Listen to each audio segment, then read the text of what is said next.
Hi friends, it is IS Kannada Vahini formulated by SG Career Academy Sirsi. So today's question analysis, that is IS 2020 on Indian polity and constitution, is consider the following statements regarding the cabinet system in India. As you know, in the Indian constitution nowhere the word cabinet is mentioned. And secondly, Article 74 and 75 are actually dealing with the Council of Ministers and Prime Minister. So these are the two important facts one should remember. Then we'll come to the statements. First one, nominated member of the parliament shall become the Prime Minister. Second, principle of collective responsibility and confidence of the House constitute the core of the cabinet system. Constitution provides flexibility in forming executive as competent individual can become minister without being elected. Choose the correct statements from the given above. So here, the first statement, a nominated member of the parliament shall become the prime minister or not, whether it is correct or incorrect.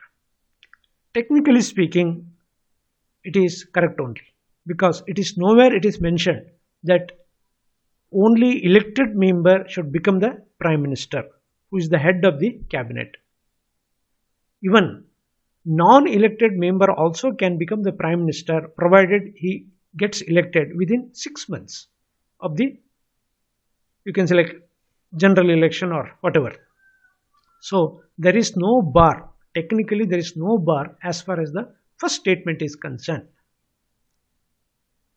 The point is, the morality, decency, tradition of the parliamentary democracy is, that is cabinet system is, usually the wish of the people should be, become the prime minister or like head of the nation. Therefore, the tradition is followed that the person who becomes the prime minister should be or shall be elected member, specifically for Lok Sabha. There are instances of like the person being the member of the Rajya Sabha also has become the prime minister. The good example is Manmohan Singh, Dr. Manmohan Singh. So there is no bar. Then second point, principle of collective responsibility and confidence of the House constitute the core of the cabinet system. As far as the cabinet system is concerned, who heads the cabinet system may be elected or non-elected. If he is non-elected, he should be elected within 6 months. The person who enjoys the confidence of the House, that is Parliament, and also who shows collective responsibility or who exhibits the collective responsibility in the Parliament, these are the two core aspects of the cabinet system. The cabinet or the council of ministers should be collectively responsible to the Parliament. Second, confidence of the people, confidence of the House, that is important. Confidence of the people, in return confidence of the House, that is an important aspect.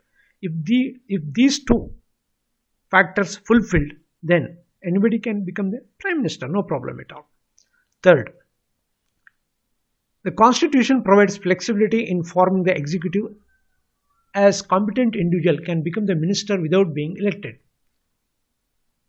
So here one important aspect to be noted for all the students, what I am telling.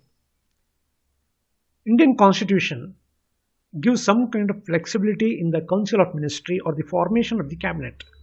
How?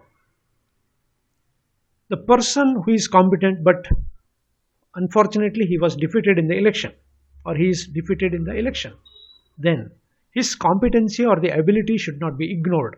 Even though he is not elected duly, that is through election, he must become the member of the part and parcel of the cabinet. That flexibility or the scope or opportunities is given in the parliament, in the cabinet system or in the Indian constitution. Therefore, that flexibility clause has been included, that is in the formation of the cabinet. So considering all these statements, 1, 2, 3, natural answer will be C is the answer. 1, 2, 3 are correct.